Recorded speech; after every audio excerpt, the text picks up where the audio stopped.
Dans le cadre du festival Antigel, un safari insolite et 100% lancéen s'est déroulé mercredi 8 février dans divers lieux de la commune. Contrairement aux safaris traditionnels, les safaris proposés par le festival permettent de partir à la chasse de prestations artistiques originales dans des lieux hors du commun.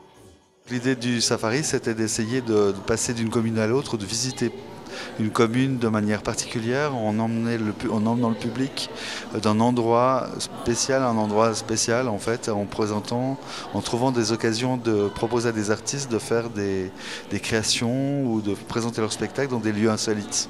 Donc le safari permet cette idée-là de passer d'un lieu à l'autre et d'inviter le spectateur à une sorte de voyage avec nous. À Lancy, le rendez-vous était donné devant la mairie pour un safari 12-12 à travers la commune. La balade a commencé par une escale devant l'immeuble de l'Étoile Palette. Une démonstration de l'art du parcours, discipline des Yamakasi, y a été proposée par le Tout en Souplesse Crew. Avec Steve Cadou et la phase, on a imaginé un projet avec des jeunes traceurs ou des jeunes danseurs de hip-hop. L'idée, c'était vraiment de faire un projet qui puisse circuler dans le quartier. Malheureusement, les conditions du froid qu'on a eu n'ont pas permis aux traceurs de faire tout à fait ce qu'ils avaient envie de faire, mais ça donnait au moins l'initiative d'inventer autre chose à partir de ça. Le tour s'est poursuivi à l'Orangerie, située dans le parc Chuy. Cette serre d'une ancienne maison de maître s'est transformée pour l'occasion en salle de spectacle.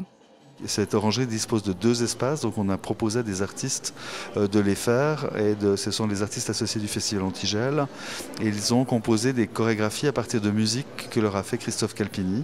Et on a pu voir 2 danseurs travailler sur le même environnement sonore, de manière extrêmement différente, même très opposée l'un de l'autre. Les artistes ont investi les 2 étages de l'Orangerie pour un spectacle intimiste.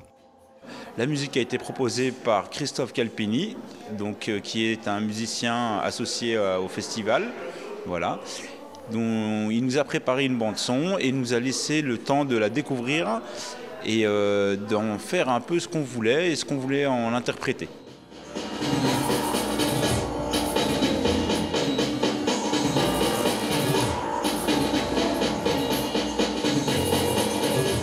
Ce spectacle avait pour but de réchauffer un peu les cœurs et de revenir un peu aux sources avec ce monde qui avance très très vite.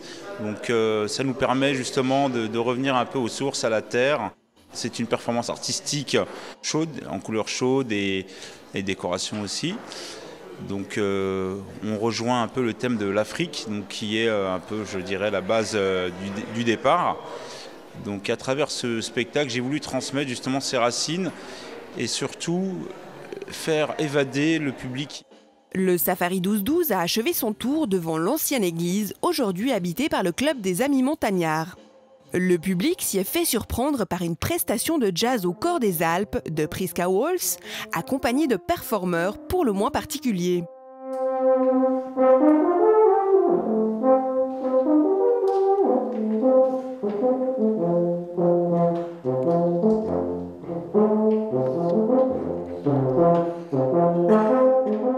Des performances et des lieux insolites qu'un public venu nombreux a découvert l'espace d'une soirée. Et un festival Antigel toujours fidèle à son concept culturel novateur hors des sentiers battus, explorant les territoires genevois et les projets transdisciplinaires. Je crois que ce qu'on a envie de transmettre, c'est d'être curieux, de passer d'une chose à l'autre, de se laisser guider et puis d'avoir le plus d'imagination possible. Et on est au service à la fois des artistes et à la fois de l'imagination de nos spectateurs.